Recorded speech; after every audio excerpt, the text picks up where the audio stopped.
अस्सलाम वालेकुम नाज़रीन। अज जे लतीफ़े में मां तव्हांजो पंहिंजो मामो मजनू। दोस्तों जिन्हनि असां चैनल खे सब्सक्राइब ना कयो उहे असां चैनल खे सब्सक्राइब करनि ऐं बेल जे आइकन खे ज़रूरु टाइप करनि, छो त अचण वारी हाणे वीडियो हर वीडियो थियण वारी आहे ॾाढी मज़ेदार। दोस्तों तव्हांखे लैला मजनू जे किसे जी त ख़बर हूंदी त लैला मजनू जो किसो हिट लिस्ट ते आहे। दोस्तों उहा लैला मजनू पुरानी सदी जी लैला मजनू हुई, जेकॾहिं त मां तव्हांखे 2021 जी लैला मजनू जो किसो ॿुधाए रहियो आहियां। साईं मुंहिंजा हिकिड़ो मां पारो ठठेंग मजनू वन जी ओट में पंहिंजी महबूबा खे ॾटा ॾेई रहियो हो त ऐं मुंहिंजी महबूबा, ऐं मुंहिंजी जिलेबी, ऐं मुंहिंजी मखण जिलेबी, ऐं मुंहिंजी सुठी महबूबा, ॾिस मां तुंहिंजे इश्क में फिथल वांगण वांगुरु डपु करे वियो आहियां। ऐं मुंहिंजी महबूबा जेकॾहिं तूं मूंखे न मिली त मां पाण खे घुटो ॾेई मारे छॾींदुसि।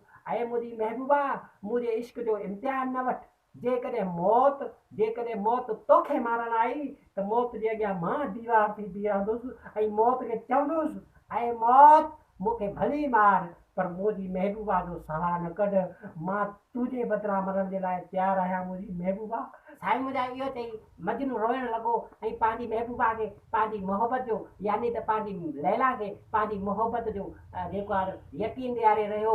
एतिरे में हिकिड़ो लांतीर वण जे पोयां गुज़रियो।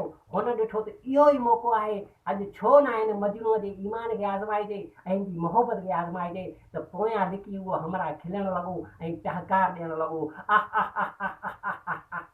दोस्तों त मजनूअ जा वात वटो थी वियो ऐं मजनू हेॾे होॾे ॾिसणु लॻो, फटकणु लॻो ऐं चवणु लॻो, केरु अदा केरु आहे, मुंहिंजे मथां छो थो खिले?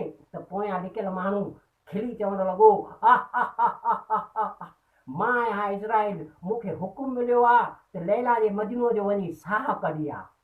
इहो ॿुधी मजनूअ जो जेको आहे साह निकिरणु लॻो ऐं मजनू जेको आहे हेॾे होॾे फटकणु लॻो ऐं चवणु लॻो, ॾिस अदा इज़राइल, ॾिस मुंहिंजा भाउ इज़राइल, हे जेकी लैला अथई न, हिन जो मजनू जेको आहे ॻंढेरी वठणु वियो अथई।